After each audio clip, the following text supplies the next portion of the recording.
নমস্কার বন্ধুরা, আজকে দুপুরবেলা রান্নাবান্নার একটা মিনি ভ্লগ নিয়ে হাজির হয়ে গেলাম। তোমাদের দাদাভাই আজকে সকালবেলা বাজার থেকে দেখো রুই মাছ আর মৌরলা মাছ নিয়ে এসছে। আর আমার আজকে সানডে ছিল, কাজের ভীষণ চাপের প্রেশার থাকে, তো সেই জন্য তোমাদের দাদাভাই আজকে মাছগুলো কেটে ধুয়ে পরিষ্কার করে একদম রেডি করে দিয়েছে আমাকে। তো মাছগুলো প্রথমে আমি রুই মাছের ঝোল করে নিয়েছিলাম, ঝিঙে পটল আলু এই সমস্ত দিয়ে, একটু ধনেপাতা দিয়ে। আর মৌরলা মাছের বাটি চচ্চড়ি করেছিলাম। তো তোমরা এই রেসিপিটা সবাই জানো, আমি কিভাবে বাটি চচ্চড়ি বানিয়েছিলাম সেই রেসিপিটা একটু তোমাদের সাথে শেয়ার করে দিলাম। দেখো, প্রথমে মৌরলা মাছগুলো দিয়ে দিয়েছি, তার উপরে দিলাম পেঁয়াজ আর আলু টমেটো দিয়ে তার মধ্যে দিলাম নুন স্বাদ মতো, আর আদা রসুনটাকে আমি গ্রেট করে দিয়েছিলাম।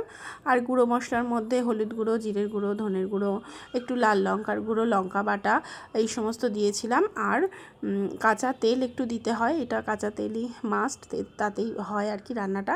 তো এই দেখো দুপুরবেলা এই আমার আজকে আয়োজন। তোমরা আজকে দুপুরবেলা কে কী লাঞ্চ করলে অবশ্যই জানিও। সবাই খুব